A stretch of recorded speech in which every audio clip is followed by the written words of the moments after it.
गुरुदेव कभी किसी को बताते नहीं कि कहां जा रहा है, लेकिन उनको तो पता होगा, उनको हर बार पता हो ऐसा नहीं, कभी कभी उन्हें खुद पता नहीं रहता कि हम कहां जा रहे हैं। तो गुरुदेव ने यह निर्णय तो ले लिया कि मुझे आज जाना है, जाना है मतलब जाना है। अब दुनिया की कोई ताकत उनके उस निर्णय को नहीं बदल सकती। उनके साथ अथवा जो लोग निर्णय लेने की क्षमता रखते हैं, उनके साथ ये बहुत बड़ी अच्छी चीज है कि वे अपने निर्णय को कभी बदलते नहीं। तो महाराज जी जो मन में आया वो निर्णय ले लेते हैं, ऐसा नहीं। हर एंगल से, प्रत्येक बिंदु पर हजारों बार हर एंगल से विचार करके, खूब मंथन करने के बाद, महीनों सोचने के बाद, 15 दिन सोचने के बाद वे कोई एक विशेष निर्णय लेते हैं। और जो निर्णय ले लिया, डिसीजन हो गया सो हो गया। अब दुनिया की कोई ताकत उनके निर्णय को बदल नहीं सकती। आप लोग इस बात को अच्छे से जानते हैं, चाहे वो कोई भी हो। जितने भी दुनिया में सफल व्यक्ति हैं, वे केवल इसी के बल पर सफल हैं कि वे अपने निर्णय को सोच समझ कर लेते हैं, और ले लिया फिर उस पर अटल हो गए, उसको फॉलो करेंगे और उसको इतनी दृढ़ता के साथ पालन करेंगे कि वो अपने लक्ष्य को पाए बिना रह नहीं सकते। गुरुदेव ने निर्णय ले लिया कि आज मुझे विदिशा से निकलना है, और निकल लिए। निकले, ये भी निर्णय ले लिया कि मुझे इस दिशा में जाना है, लेकिन ये निर्णय नहीं लिया कि मुझे कहां जाना है। अब वो प्रश्न जो मुझसे पूछा गया था, उसका उत्तर यहां आ रहा है कि अगर हमारे पास समय है और अभी हमने निर्णय नहीं लिया, तो क्या हम, प्रकृति हमारा साथ देती है? क्या होने को क्या मंजूर है, ये हमें कुछ सिग्नल मिलते हैं? ये कला अगर आपने सीख ली तो आप कभी भी गलत निर्णय नहीं ले सकते। कहां से सीखेंगे हम बताते आगे आगे। गुरुदेव वहां से चल दिए, और गुरुदेव ने और है तो वहां कहां जाना है ये अभी निर्णय नहीं लिया। उसको थोड़ा सा बैठा लो, डिस्टर्ब हो रहा है ना, बार बार उसको हो रहे हैं ना, तो कंसंट्रेशन नहीं बन पाती। अब गुरुजी विदिशा से निकले, निर्णय ले लिया कि मुझे निकलना है। जैसे गुरुजी ने एक बार निर्णय लिया था कुंडलपुर का, ले लिया सो ले लिया। उन्होंने निर्णय ले लिया कि मुझे बड़े बाबा को उच्चासन पर बैठाना है। बैठाना है मतलब बैठाना है। पूरी दुनिया एक तरफ हो गई, लेकिन गुरुजी के निर्णय को कोई बदल नहीं पाया। शासन भी विपक्ष में, प्रशासन भी विपक्ष में, न्यायपालिका भी विरोध में, लेकिन गुरुजी ने कहा पूरी ताकत लगा दो, आप कुछ भी कर लो, हमने निर्णय ले लिया कि बड़े बाबा ऊंचे स्थान पर बैठेंगे तो बैठेंगे।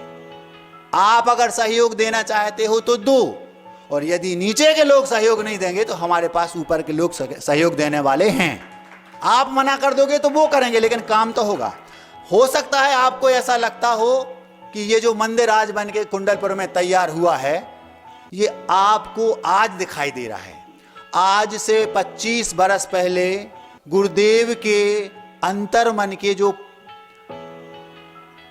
पटल था, उस पर गुरुदेव ने इस नक्शे को 25 वर्ष पहले उकेर लिया था। 25 बरस पहले गुरुदेव ने ये पूरे मंदिर का प्रारूप उनकी आंखों में झलक रहा था कि मंदिर ऐसा होगा, बड़े बाबा ऐसे बैठे होंगे। तो इतना सोचने के बाद उन्होंने वो डिसीजन लिया था, कोई ऐसे ही बेमन से नहीं ले लिया था। अब ले लिया तो ले लिया, और बड़े लोग हैं, महापुरुष जो होते हैं, एक बार निर्णय ले लिया उसको वो सार्थक करके ही रहेंगे, ये उनका संकल्प होता है, और उन्होंने वो कर दिखाया। हमने गुरुदेव के उस वक्तव्य को सुना जिस दिन गुरुदेव मूर्ति को शिफ्ट करना चाह रहे थे बड़े बाबा को। ऐसा जबरदस्त प्रवचन दिया था गुरुदेव ने, जितने सुनने वाले थे सारे के सारे ऐसे लग रहा था जैसे कोई लड़ाई लड़ने के लिए तैयार हो रहे हो। तो उनने निर्णय ले लिया कि मुझे ऐसा करना है, तो जो करना पड़े उनको वो करेंगे, लेकिन अपने उस निर्णय को वो सही सिद्ध करके रहेंगे। ये उनका, महापुरुषों का ये स्वभाव होता है। विदिशा गुरुवर श्री विद्यासागर जी महाराज की जय बोलो। 108 चिन्मय सागर मुनि महाराज की जय बोलो। जंगल वाले बाबा की।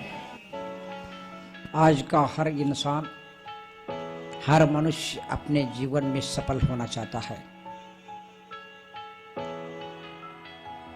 सफलता को हासिल करने के लिए प्रत्येक मनुष्य अपने जीवन में अनेक प्रकार के साधनों को अपनाता जा रहा है, अनेक प्रकार की साधना कर रहा है, अनेक प्रकार का श्रम कर रहा है, परिश्रम कर रहा है, दिन रात एक कर रहा है, लेकिन इतने श्रम परिश्रम और सब कुछ साधना करने के बाद भी वह मनुष्य सफल नहीं, विफल होता जा रहा है। इसके कारणों को समझ नहीं पा रहा है। तुम्हारे विफलता के लिए तुम ही कारण हो, तुम्हारे साधन नहीं है। तुम्हारे सफलता और तुम्हारे विफलता के लिए स्वयं मनुष्य जिम्मेदार होता है, दूसरा कोई जिम्मेदार नहीं होता। न जड़ जिम्मेदार होता है, न चेतन जिम्मेदार होता है, न संपत्ति न साधन जिम्मेदार होती है, न सगे संबंधी जिम्मेदार होती है। यदि अपनी सफलता विफलता के लिए कोई जिम्मेदार होता है, वह मनुष्य स्वयं जिम्मेदार होता है। अनादिकाल से सफलता के लिए अनेक प्रकार के संघर्ष और श्रम करके भी अपने जीवन में मनुष्य भी बन जाता, संपन्न भी बन जाता, सुशिक्षित भी बन जाता, जीवन में सब कुछ प्राप्त कर लेता है, लेकिन सफलता को प्राप्त नहीं कर पाता है। वास्तव में सफल कौन है? साड़ी खरीदने वाला सफल नहीं है, सोना खरीदने वाला सफल नहीं है, गाड़ी खरीदने वाला सफल नहीं है, और अनेक प्रकार की सुख सुविधाओं को इकट्ठा करने वाला, संचित करने वाला सफल नहीं है। सफल तो वह संत है, सफल तो सज्जन है, और सफल तो संत है जिन्होंने सब कुछ छोड़ दिया है, शांति को पा लिया है, सत्य को पा लिया है, स्वात्मा को पा लिया है। विफल होकर के भी सफल बन गए, वह संत होता है। जो विफल होकर के भी जो सफल होता है वह संत होता है, वह साधना होती है। इस बात को समझे। मैं कह रहा था आप लोगों के लिए, आज पूरे विश्व में, सिर्फ देश में ही नहीं, आज पूरे विदेश में ही नहीं, पूरे विश्व में, हर समाज में, हर जाति वर्ग के लोगों में हर प्रकार की कलाएं आ गई है, हर प्रकार के साधन है, संपन्नता है, सुविधा है। कहीं भी अब सुविधा का अभाव नजर नहीं आता। पहले के लोगों के पास सुविधा नहीं होती थी, साधन नहीं होता था, लेकिन फिर भी वह सुखी होते थे और सफल होते थे। इसका कारण क्या है?